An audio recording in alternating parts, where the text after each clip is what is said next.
Y a tono con eso, pues en la mañana de hoy hemos invitado a una persona que siempre que ha estado con nosotros ha sido de mucha edificación y efectividad. Me refiero al doctor Juan Lara, economista, graduado de la Universidad de Nueva York, catedrático de la Universidad de Puerto Rico, una persona con un profundo y firme compromiso con el Señor. Yo voy a decir algo público aquí, algo bien público, que era bien privado hasta hoy. Y lo voy a decir de frente, miren. Nosotros hemos invitado a Juan Lara aquí un paquetón de veces. Y siempre ha hecho lo imposible por estar con nosotros. Y hemos tratado de gratificarle de alguna manera. De alguna manera. Y de las maneras que en este sistema donde vivimos en ocasiones se gratifica. ¿Cuánto es el costo de sus honorarios? Nunca, invariablemente nunca ha querido aceptar nada.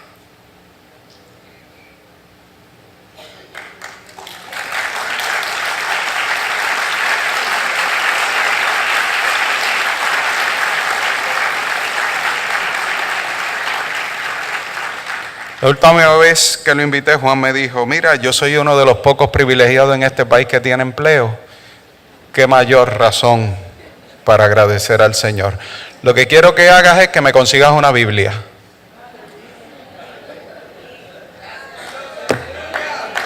Juan, pasa por aquí.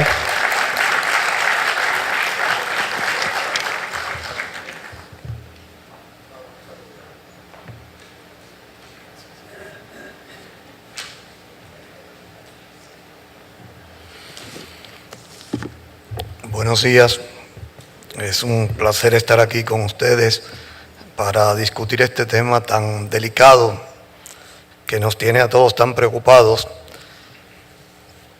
Yo quiero empezar por decirles que me parece que esta resolución que ustedes acaban de presentar y aprobar aquí hoy es muy atinada y me alegro que estén pensando en esos términos. Y quiero de hecho comenzar por citar el segundo de los por cuantos aquí, porque me parece que sienta la tónica y el contexto para lo que quiero compartir con ustedes.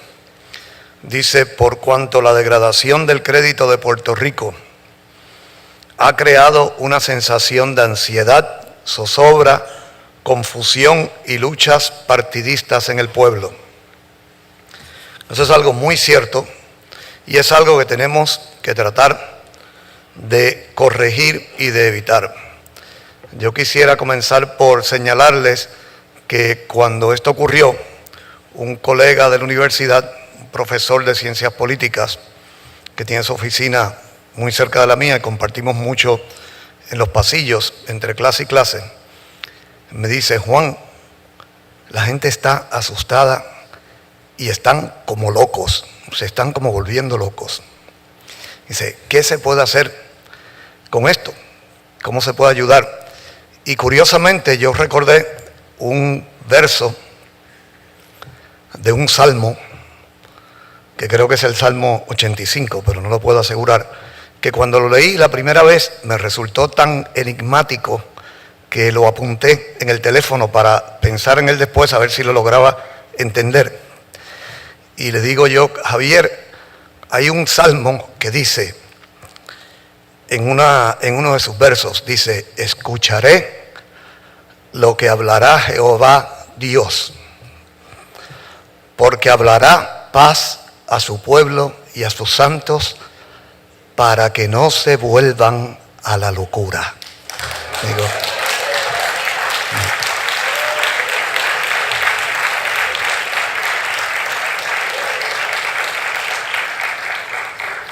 ustedes me perdonan que voy a estar mirando el teléfono, pero es que tengo mis notas aquí, porque si las traigo en un papel, invariablemente se me quedan en el carro.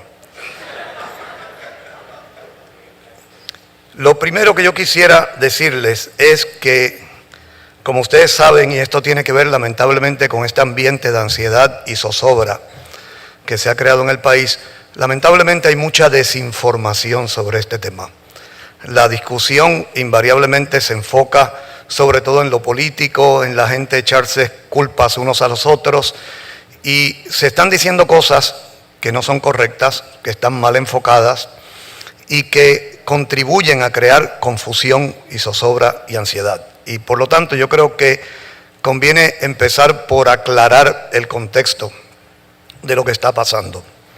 Son cosas que ustedes ya conocen, pero vale la pena uno refrescarse la memoria. En primer lugar, esta crisis no comenzó la semana pasada con la degradación de los bonos de Puerto Rico. Esta crisis comenzó hace por lo menos 10 años, aunque realmente de la manera intensa en que la hemos estado viviendo es algo que lleva ya un periodo de 8 años y medio, pero sus raíces vienen de más allá. Y no solamente no comenzó la semana pasada, tiene raíces profundas que debemos refrescarnos la memoria sobre eso. No solamente no comenzó la semana pasada, sino que no hemos estado todos estos 8 años con los brazos cruzados sin hacer nada. Se ha hecho mucho en Puerto Rico para tratar de corregir estos problemas y por lo tanto no estamos empezando desde cero. No estamos ahora empezando a enfrentar la crisis. Estamos de hecho bastante adelantados en una serie de medidas que se han tomado ya y que eventualmente van a tener un efecto positivo, y de hecho algunas de ellas ya lo están teniendo. Así que no pensemos que nos acaba de caer una tormenta inesperada encima y que estamos totalmente desprotegidos, porque primero ya se sabía por dónde venía esto y segundo ya se han tomado bastantes acciones y tenemos un plan bastante definido de por dónde hay que continuar trabajando. Esta crisis, fundamentalmente, aunque la vemos como una crisis fiscal del gobierno y ahora una crisis financiera del gobierno, realmente es una crisis económica, en el sentido de que la economía de Puerto Rico lleva décadas debilitándose. La capacidad productiva de nuestro país lleva décadas debilitándose.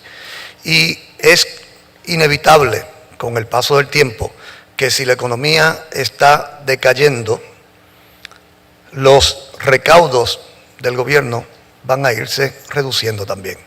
Déjenme mencionarles un número para que tengan esto de perspectiva.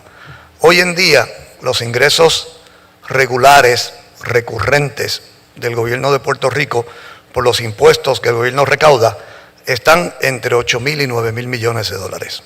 Eso es lo que el gobierno recauda típicamente, a pesar de todas las cosas que se han hecho con la creación del IVU hace 5 años y todas las otras medidas impositivas que se han impuesto en Puerto Rico.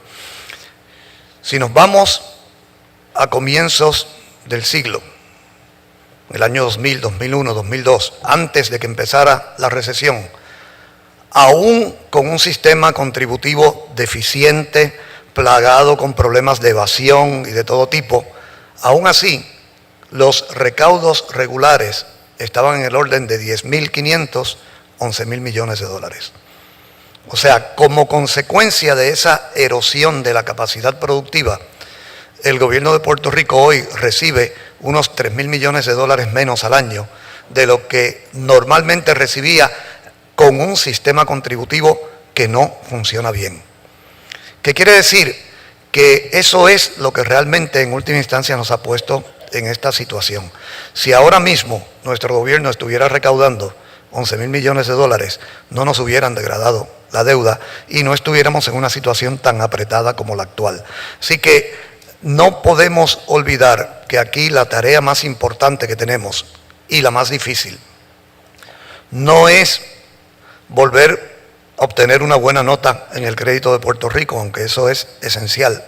La tarea más importante es reconstruir la capacidad productiva de nuestro país, para que esta economía se recupere y pueda tener un crecimiento sano a mediano y largo plazo, que es con lo que realmente vamos a poderle hacer frente a los problemas materiales objetivos del país, como la pobreza, la marginación y todos los otros problemas que hemos tratado de atender a través del presupuesto público, con un éxito cada vez menor, porque el presupuesto público ha ido debilitándose en lugar de fortalecerse.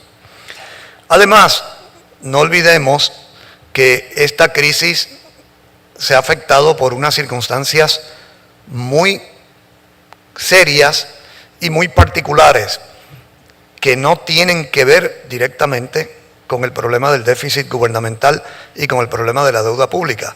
Recuerden que aquí hubo una crisis terrible en el sistema bancario y una crisis en el mercado de bienes raíces, que por sí sola, esa combinación de la crisis del mercado de vivienda y de bienes raíces y la crisis del sistema bancario, aquí había 12 bancos hace 15 años, ahora quedan 4 y pico. Digo y pico porque uno de ellos no es casi un banco completo. Nuestro sistema bancario está todavía hoy, después de 8 años, extremadamente débil. Y eso ha contribuido a la severidad de esta situación. Y como si fuera poco, ustedes saben que en Estados Unidos y en la economía global ocurrió una crisis financiera terrible en el año 2008 y 2009. La economía global todavía no se ha recuperado completamente de eso, pero la mayor parte de los países, incluyendo a Estados Unidos, se han recuperado mucho mejor que nosotros. Nosotros hemos seguido deteriorándonos en lugar de empezar a mejorar, y ahí sí que la razón principal de esa fragilidad nuestra ha sido el problema del gobierno, el problema de que el gobierno en todo este periodo de tiempo ha estado tratando de corregir ese déficit estructural que tan pesado se ha hecho para este país. Rápidamente, para que tengan la primera parte de esta película en su mente, antes de seguir con el resto de los detalles, recuerden que cuando escuchamos hablar de esto por primera vez como un problema serio de Puerto Rico, fue cuando estaba a punto de empezar el gobierno de Aníbal Acevedo Vilá. En la transición nos dijeron que había un déficit estructural, y fue la primera vez que se le dijo esa palabra así al público. Yo recuerdo que había un empresario que me decía, para mí un déficit es un déficit, yo no entiendo eso de estructural o no estructural. Era un déficit de 1.300 millones de dólares, suficientemente grande como para ser un problema que había que atender, pero realmente en aquel momento un problema muy manejable. Y de hecho, el otro día, hablando sobre esto en una convención de analistas financieros y haciendo memoria del pasado, decíamos, ese era el momento en que pudimos haber resuelto esto. Era un problema pequeño entonces, y era un problema fácil de resolver. Y además teníamos la ventaja de que teníamos un gobierno compartido, lo pudimos haber hecho todos juntos, pero no lo hicimos, no ocurrió. Entonces, ahora, finalmente, después termina ese cuatrenio de Acevedo Vilá, empieza el cuatrenio de Fortuño, y el déficit, en lugar de reducirse, había crecido. Había crecido de 1.3 a casi 3.000 millones de dólares, a pesar de que se creó el IBU y se tomaron todas aquellas medidas que ustedes recuerdan. En la administración de Luis Fortuño se volvieron a tomar medidas, algunas de ellas terribles, como ustedes saben, el despido de empleados públicos y todo aquello que tanta polarización causó en el país. Y cuando terminamos, nos encontramos que el déficit se había reducido, pero todavía sobrepasaba los 2.000 millones de dólares. Y empezamos este cuatrenio con un déficit estructural que sigue siendo un problema crónico y que parece que está siendo cada vez más difícil de manejar. Y eso es lo que nos trae 5 años después, porque la primera amenaza de degradarnos el crédito al grado especulativo se hizo hace más de 5 años. 5 años después ocurre esto. Y aunque era algo que se había previsto de muchas maneras, la verdad es que fue injusto que nos hayan degradado como lo hicieron, porque se hizo prematuramente. Cuando uno ve lo que las agencias acreditadoras le estaban pidiendo al gobierno de Puerto Rico, y yo diría que pensemos que realmente se lo estaban pidiendo al pueblo de Puerto Rico, lo que nos estaban pidiendo que hiciéramos, toda la serie de medidas correctivas que había que tomar. Esas medidas no solamente se estaban tomando, sino que la evidencia que tenemos es que estaban empezando a funcionar. Y es como si usted empezara un tratamiento a un paciente crónico, y entonces cuando el paciente está empezando a dar señales de que está empezando a mejorarse, ahí es que usted decide que le va a desconectar todas las máquinas. Francamente, así mismo se les dijo a estas personas, se les dijo, oiga, pero por lo menos esperen a ver si esto funciona. Porque usted me dice, haga esto, lo hice, haga esto, lo hice, haga esto, lo hice. La evidencia que tenemos es que parece que tiene buenas posibilidades de funcionar. Vamos a esperar unos meses. No. ¿Qué pasó? Esta gente le cogieron miedo a toda esa avalancha de información negativa que había en la prensa internacional sobre Puerto Rico, y le cogieron miedo a la terrible presión que había en el mercado financiero, porque la realidad es que los bonos de Puerto Rico se estaban vendiendo como si fueran los bonos de peor calidad en el mundo.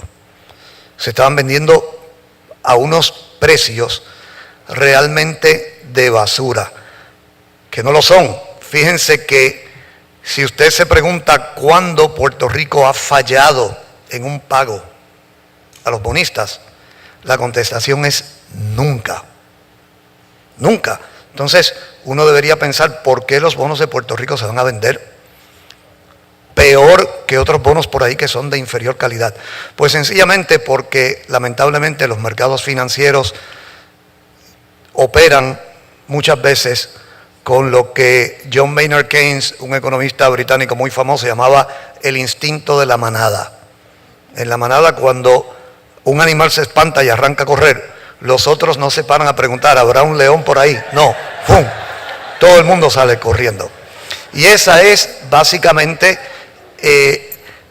eso es en esencia lo que ha venido pasando con la imagen de Puerto Rico en los mercados financieros desde hace aproximadamente 1 año y medio. Y las agencias acreditadoras se dieron a esa presión.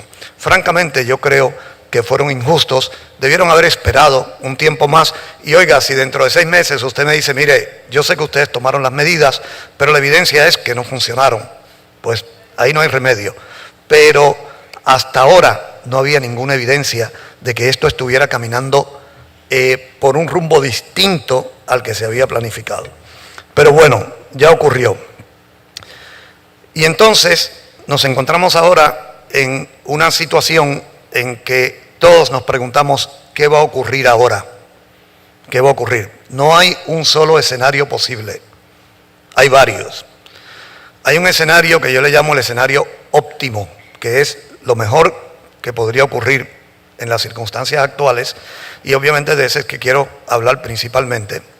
Hay un escenario que es un escenario de mucho peligro, un escenario que puede ser muy negativo para Puerto Rico, y de ese también voy a hablar un poco, pero quiero empezar por hablar rapidito, para descartarlos, de varios escenarios que se están manejando que son, en mi opinión, totalmente fantasiosos, que no vale la pena dedicarle mucho tiempo, pero que hay que mencionarlos porque esto es parte de esa desinformación que hay en el ambiente, que está creando confusión y que es tan peligroso asustar innecesariamente a la gente como crearle ilusiones de cosas que realmente no pueden realizarse.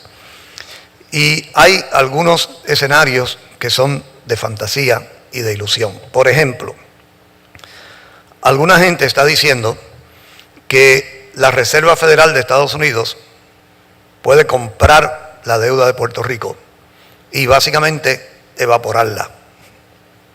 Y eso es cierto, si ellos quisieran hacer eso, lo podrían hacer. Igual que el Tesoro de Estados Unidos podría poner nuestra deuda en un plan de financiamiento y hacerse ellos cargo de nuestra deuda, pero eso no va a ocurrir. Los mercados financieros no funcionan así. La Reserva Federal no se creó para hacer este tipo de rescates y de hecho su actitud es que ese tipo de rescate no se debe hacer. Esa es la posición que ellos normalmente han mantenido y la que van a seguir manteniendo, porque estas entidades gubernamentales insisten en que cada entidad pública y privada debe ser responsable de sus finanzas y que no se les puede estar sacando las castañas del fuego cuando se meten en problemas. Aparte de que no estamos hablando de poquito dinero, estamos hablando de una deuda muy, muy grande de 70,000 millones de dólares. ¿Por qué les digo esto? Yo personalmente no le daría ninguna importancia a una sugerencia como esa, pero ya yo lo he oído decir esto por lo menos 5 o 6 veces en programas de radio, donde invitan a gente que presentan como expertos y le están diciendo a los puertorriqueños, no se preocupen por esto, lo que hay que hacer es ir a Washington, convencemos a la Reserva Federal de que nos compre la deuda y se acabó. Alguna gente dice lo mismo, pero no con respecto a la Reserva Federal, sino el Tesoro de Estados Unidos, a pesar de que el Tesoro ya ha dicho oficialmente en 3 ocasiones diferentes, nosotros no tenemos ningún plan para rescatar a Puerto Rico. A pesar de eso, todavía hay gente diciendo en la radio que el Tesoro de Estados Unidos se va a hacer cargo de resolver el problema. Tampoco va a ocurrir. Y alguna gente piensa que el propio mercado financiero nos puede sacar de este problema. ¿Cómo? Pues bien sencillo, ellos dicen lo que hay que hacer es ir a renegociar la deuda.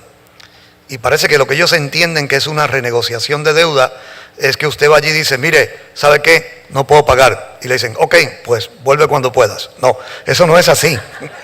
Así no es que ocurre una renegociación.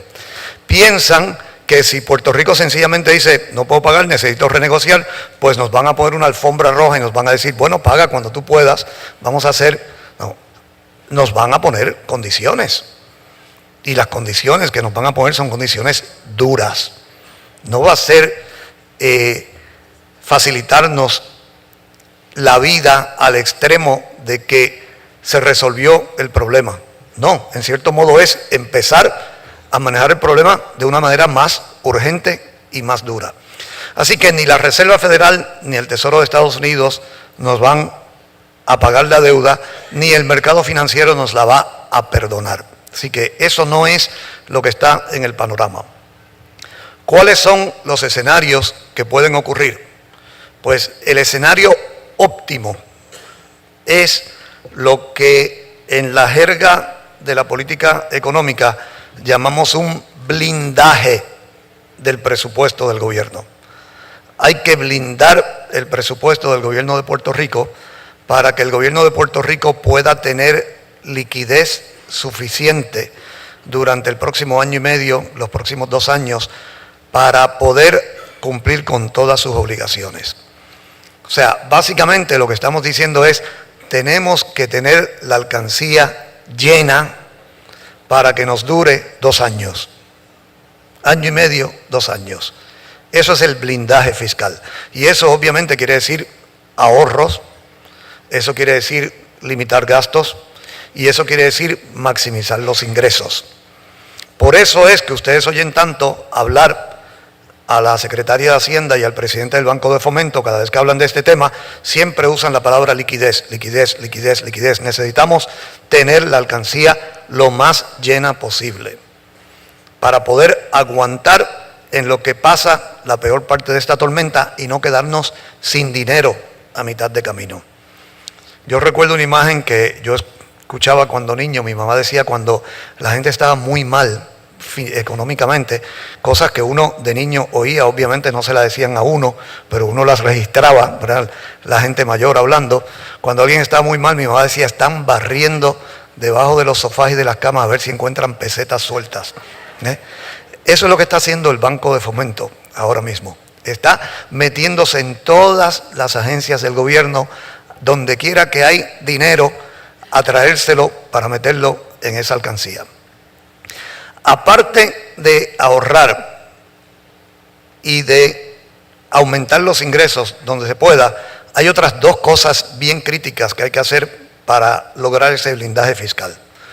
Una es que, lamentablemente, con la misma degradación, se nos crea de inmediato un problema de liquidez, porque el gobierno tiene unas obligaciones, básicamente unas deudas, que son del orden de 950, digamos redondeando 1.000 millones de dólares, bastante dinero, que son obligaciones que tienen una cláusula que dice, si ustedes pierden la clasificación de grado de inversión, entonces esto me lo tienen que repagar de inmediato. O sea, tienen lo que se llama una cláusula de repago acelerado si uno no logra mantener cierto nivel de crédito.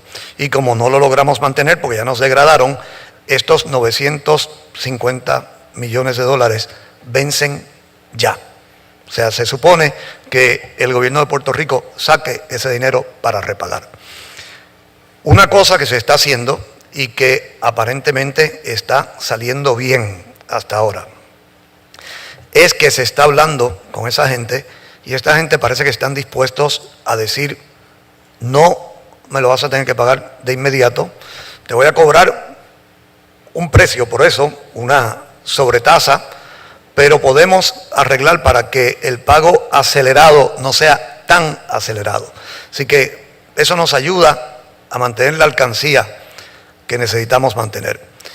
Y otra cosa es que, aunque nos degradaron, eso no quiere decir que no tengamos absolutamente ningún acceso a los mercados financieros. El gobierno está tratando de colocar alrededor de 2.000 millones de dólares en bonos para hacer unos repagos y otros quizás 1.000 millones de dólares más para la alcancía, que eso es una pieza importante de este blindaje de la liquidez, y eso, al parecer, también los mercados financieros están dispuestos a acomodar ese endeudamiento nuevo, porque aunque no podamos venderlo, digamos, en el mercado de bonos municipales donde usualmente vendemos, hay otra gente por ahí que sí están dispuestos a comprar deuda que no sea de grado de inversión, que pueda ser de grado especulativo, porque son entidades financieras que están acostumbradas a manejar activos de más riesgo y, claro, cobran más caro. Ya de paso quiere decir que esta próxima emisión que hagamos la estamos haciendo por primera vez, salimos al mercado con una emisión de chatarra y nos va a costar lo que cuesta vender bonos chatarra. Pero en este momento, esa que debe ser la última emisión de Puerto Rico, por lo menos en los próximos 2 años, su propósito es blindar la alcancía, en lo que sobrevivimos este periodo de 1 año y medio, 2 años. Ese es el escenario óptimo, como les digo. Ese escenario lo que quiere decir es, tomamos el control de la situación y evitamos perder el control del presupuesto hasta que la parte más difícil de este proceso termine. ¿Qué es el escenario peligroso? El escenario peligroso es que no podamos mantener la liquidez adecuada y entonces caemos en incumplimiento, lo que en inglés llaman default. Que caigamos en default quiere decir básicamente que llega el momento en que tenemos que hacer un pago y no tenemos el dinero. Y en el momento que usted dice que no puede hacer un pago, usted ya pasó a una situación completamente diferente. Ya todos sus acreedores lo van a tratar básicamente como usted está en violación de contrato Y ahí entonces entramos verdaderamente en un territorio desconocido, porque esto nunca nos ha ocurrido a nosotros. Les ha ocurrido a otros sitios, pero otros sitios que son diferentes a Puerto Rico en sus características, así que realmente no sabemos exactamente qué pasaría. Pero hay una lista de interrogantes. En realidad eso sería como abrir una caja llena de signos de interrogación. ¿Qué va a pasar si nosotros caemos en default? Si no podemos mantener los pagos a tiempo y tenemos que ir al mercado a decir no puedo pagar. Así que necesitamos hablar de qué vamos a hacer. Pues una cosa que podría pasar es que nos demanden. Esa es una posibilidad. Que alguna de esta gente vayan a los tribunales y digan, bueno, pues yo voy al tribunal y que el tribunal te ordene que me pagues. Porque fíjense que alguien tuvo la sabiduría hace muchos años de poner en la Constitución de Puerto Rico que hay que pagarle a los bonistas antes que a nadie más. O sea, la Constitución de Puerto Rico dice que lo que se supone que ocurra es que Puerto Rico no llegue nunca al default. Porque la Constitución dice que si hay que hacerle un pago a los bonistas y no hay dinero, pues entonces el gobernador llama a la Secretaría de Hacienda y le dice, aguanta la nómina de esta quincena de los maestros y de los bomberos y de los policías y hazle el pago a los bonistas. Eso es lo que la Constitución dice que hay que hacer. Imagínense, yo no soy abogado, pero sé que algunos de ustedes aquí lo son, que un grupo de bonistas vaya al tribunal y diga, bueno, yo quiero que me paguen. Y ahí está.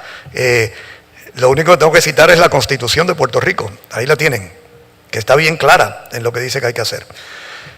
Yo no creo que esa sea la ruta por la que se vayan, pero ciertamente se van a sentar con nosotros y nos van a decir, bueno, pues tenemos que hacer algún plan como se le hace a una persona o a una corporación cuando se va a la quiebra. Pero no es sencillamente decirle, no me pagues o págame cuando puedas. Vamos a sentarnos a hacer una lista de cómo se van a cumplir cada uno de estos compromisos, qué cosas se pueden flexibilizar, pero obviamente nos van a imponer una serie de condiciones. Nos van a imponer condiciones que en esencia son condiciones para ellos garantizar que van a poder cobrar, que vamos a poder cumplir con el plan de pago. Me imagino que igual si usted va al banco y le dice al banco que usted se va a tener que ir a la quiebra, oiga, el banco le va a decir, bueno, pero no siga pagando 3 cuentas de carro, véndame 2 de esos y quédese con 1. No puede ser seguir como siempre ha seguido, tiene que hacer ajustes para asegurarme que usted va a poder cumplir. Y esos ajustes pueden ser muy duros, pueden ser muy severos. Aparte de que una vez que un país cae en default, ya eso es una marca negra en el expediente que la vamos a estar arrastrando por muchos años. Las consecuencias de eso van a perdurar por mucho tiempo hasta que finalmente, con mucho trabajo, en algún momento recuperemos la credibilidad en esos mercados financieros. Así que es bien importante que nosotros realmente podamos mantener el control de esta situación y podamos lograr ese blindaje del presupuesto y de la liquidez del gobierno en estos momentos. Que se pueda asegurar, y es algo que está dentro de lo posible, no estamos hablando de una tarea imposible. O sea, realmente es algo que hay que apoyarlo y hay que contribuir a que ocurra, porque la alternativa es el default. Y el default realmente a nadie, ni a los bonistas, ni a nosotros, ni al gobierno, ni a las personas, ni a las empresas privadas nos conviene. Entonces, en cualquiera de estos dos escenarios, aún en el escenario óptimo, el gobierno va a tener que apretar tuercas otra vez. Así que estamos hablando de la opción de no apretar tuercas no existe. ¿Okay?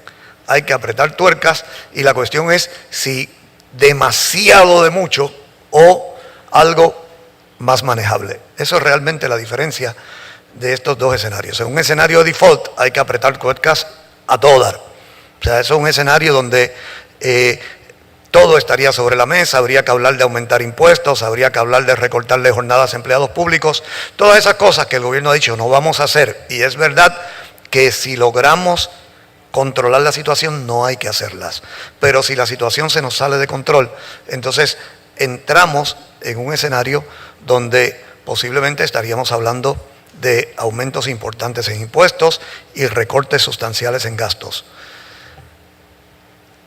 El apretar tuercas indudablemente significa, y esta es la parte triste de esto, que después de 8 años y medio de recesión, después de 8 años y medio de una economía en la que se han perdido alrededor de 200.000 empleos en 8 años y pico, y ustedes saben que además mucha gente se nos ha ido del país por el temor a la situación económica, que la recuperación se va a retrasar todavía un poco más, porque en lugar de estar estimulando la economía para hacer que se recupere, que es lo que quisiéramos estar haciendo en estos momentos, nos vemos por la degradación obligados a meterle otro apretón de tuercas al gasto gubernamental y a los ingresos del gobierno, que tienen inevitablemente el efecto de frenar todavía más la economía.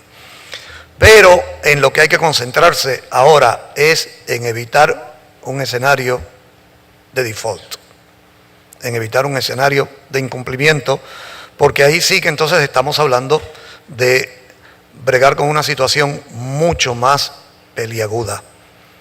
Un amigo decía, esto yo espero que no sea un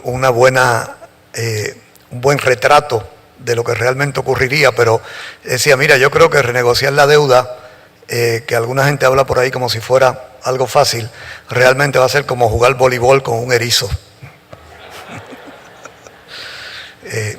Yo espero que no sea tan terrible como eso, pero ciertamente no es como jugar voleibol en la playa, que es como suena cuando uno oye a la gente en la radio hablando de, ¿por qué no renegociamos? Salimos de esto ya. No es tan sencillo. Entonces, ¿qué es realmente lo más importante? Digo, en el momento inmediato, como decimos, sobrevivir, pasar la tormenta y sentar las bases para recuperar el crédito en algún momento. Pero hay que balancear el presupuesto del gobierno. Y ustedes saben que el gobierno anunció que ahora, en febrero, cuando presenten el presupuesto para el próximo año fiscal, van a presentar un presupuesto balanceado. Ahí ya está ese apretar de tuercas del que hablábamos, porque el plan original, que como les dije al principio, es un plan que se estaba ya cumpliendo, y por eso es que yo entiendo que es injusto que nos hayan degradado antes de tiempo. El plan original era tener un presupuesto balanceado en el año fiscal 2016. O sea, seguirlo bajando y en el 2016 ya tener 0 déficit. Nos han obligado a adelantar eso un año y ahora tenemos que balancear el presupuesto ya en este año fiscal 2015. Así que tenemos que apretar tuercas para lograr eso, porque eso no era lo que, o sea, las medidas que ya se habían tomado no daban para eso. Las medidas que ya se habían tomado eran para dentro de 2 años haber acabado el problema. Ahora hay que hacerlo antes. Así que eso indudablemente va a afectar la economía. No necesariamente significa que se va a profundizar terriblemente la recesión, pero se va a retrasar la recuperación. Y aparte de eso, de salir de la tormenta y sobrevivir, realmente lo más importante es revitalizar la economía, como decíamos desde el principio, y para eso necesitamos proyectos concretos de desarrollo económico que ayuden no solamente a mover la economía, sino que ayuden también a mejorar la psicología y la mentalidad de la gente. Y hay una serie de proyectos por ahí que se están negociando, y ahí sí que yo le pediría ayuda a Estados Unidos, porque pedirles que nos manden un helicóptero a tirar dinero encima de Bayamón, de Levitown, eso es perder tiempo, pero sí le podemos pedir al gobierno de Estados Unidos que nos ayude a negociar con unas empresas y corporaciones que están mirando a Puerto Rico para la posibilidad de desarrollar proyectos importantes aquí y que todavía se están negociando, que nos ayuden a viabilizar eso. Por ejemplo, proyectos que tienen que ver con usar intensivamente el aeropuerto Rafael Hernández en Aguadilla, proyectos para acelerar el desarrollo de las facilidades en lo que era la base de Roosevelt Roads en Ceiba, proyectos para acelerar el desarrollo del puerto de Ponce, que es algo que se viene hablando hace más de 10 años y se ha adelantado muy poco. Hay empresas interesadas en hacer cosas ahí. El gobierno de Puerto Rico está obviamente más que nunca interesado en que estas cosas ocurran, porque necesitamos levantar la economía, y yo creo que ahí yo sí le pediría al gobierno de Estados Unidos que meta un poquito de mollero y nos ayude a que esas negociaciones caminen rápido. Así que hay cosas que están en el ambiente. Yo tengo la esperanza de que pronto escuchemos anuncios importantes de cosas que pueden levantar la economía, pero eso es lo que el país verdaderamente necesita. Y mientras tanto, necesitamos, y ese es el propósito de que estemos hablando de este tema aquí hoy, necesitamos informar mejor a la gente.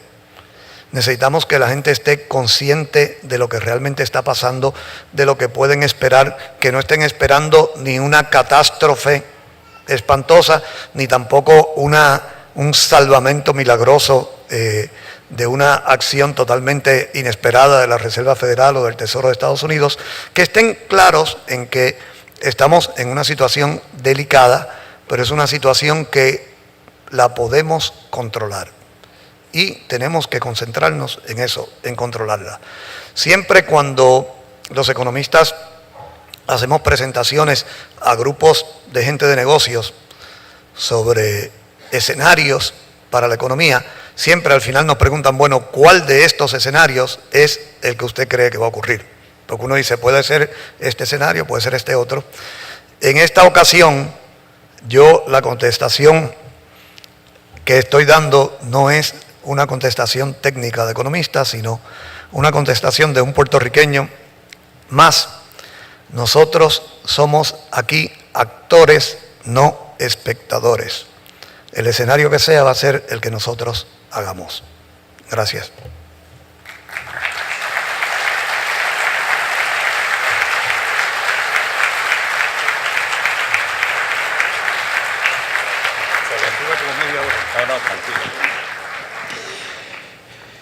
Bien, sí, vamos a dar un espacio para una o dos preguntitas. Quiero indicarles lo siguiente para que lo anticipen. Esta presentación ha sido grabada y la vamos a hacer disponible a las congregaciones vía página de internet.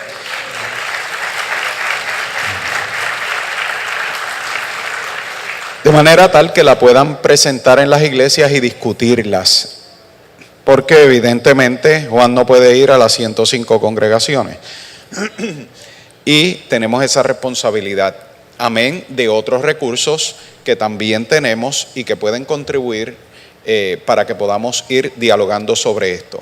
Próximo paso inmediato es, además de las gestiones que iglesias nuestras como Buenavista está realizando ya, Villa Las Lomas, que este próximo martes, pues como parte de las actividades de aniversario, hemos de realizar a través del Concilio de Iglesias una presentación sobre esta situación, un diálogo, que lo que aspiramos es precisamente eso, informarnos, para que una vez informados podamos enfrentar con mayor efectividad este asunto. El próximo viernes vamos a estar reunidos, el cuerpo pastoral ya ha sido convocado para un diálogo donde vamos a presentar un bosquejo de cuáles son los posibles pasos de acción. Pero evidentemente ese bosquejo va a ser rellenado con la reflexión y la acción de todos nosotros. Ese proceso de conversación debe entonces provocar que al interior de nuestras congregaciones, de manera específica, haya diálogos, conversaciones entre nuestra gente, porque en la base es donde está la sabiduría, ¿sabes? Y ahí hay que ir a buscar. cómo la gente piensa que esto le va a afectar. Recuerden que esto es una situación de múltiples efectos, el emocional, el espiritual, y la contribución de la iglesia tiene que atender específicamente esa área. Luego vamos a recoger todo ese insumo que se desarrolla en nuestras iglesias locales y lo vamos a tramitar en encuentros regionales. Y bajo la dirección de la Comisión de Estudio y Planificación se va a ir recogiendo todo ese insumo de manera tal que podamos producir ya no la expresión de la mañana de hoy, sino un documento que sea el reflejo de la sabiduría de esta iglesia, y eso se va uniendo simultáneamente a todos los esfuerzos, como les dije hace un momento, del Concilio de Iglesias, de la Coalición Ecuménica e Interreligiosa y de otros sectores con los que ciertamente vamos construyendo diferentes líneas que van paralelas y enfocadas en la misma dirección para que al final del camino pues podamos todos estar consolidados en un plan de trabajo y de acción. ¿Me he hecho explicar? No hay limitación alguna para que iglesias nuestras de manera específica puedan articular planes alternos que vayan desarrollando y recogiendo todo ese insumo.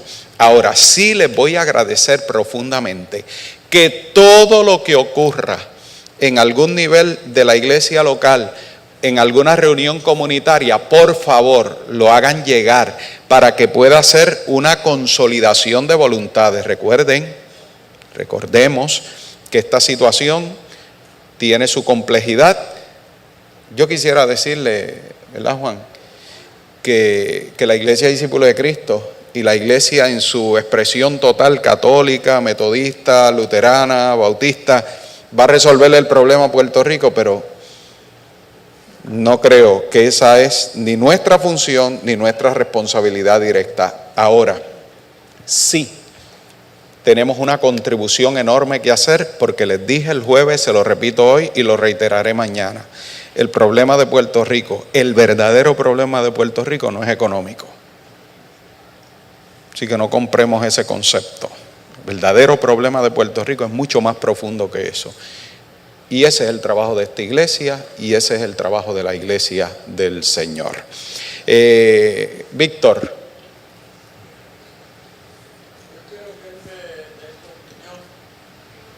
Por favor, un micrófono para que...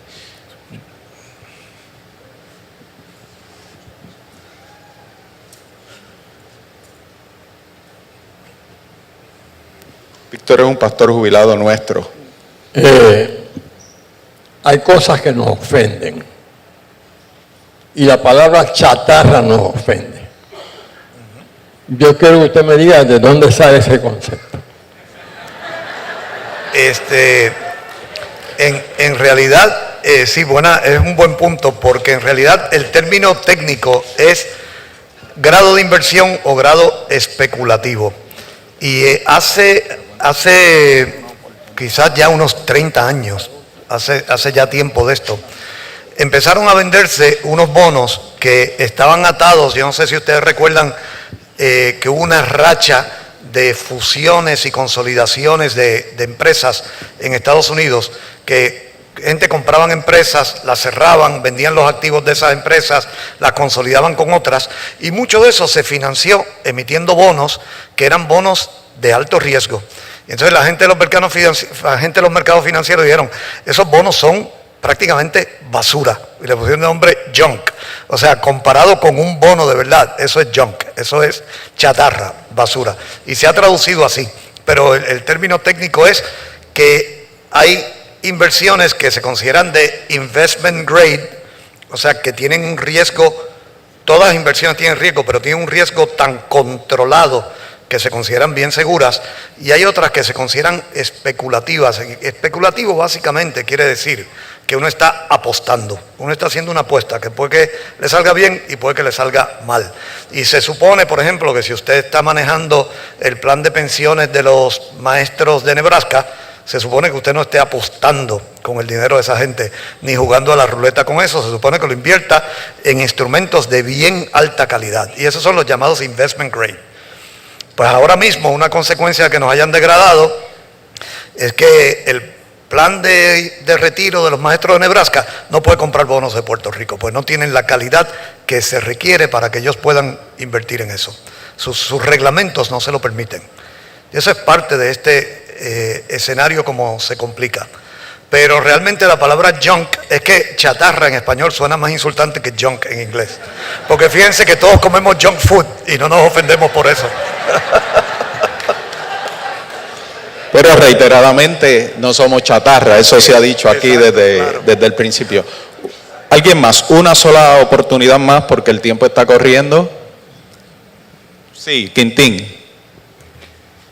Quería preguntarle si los 70 mil millones de que estamos hablando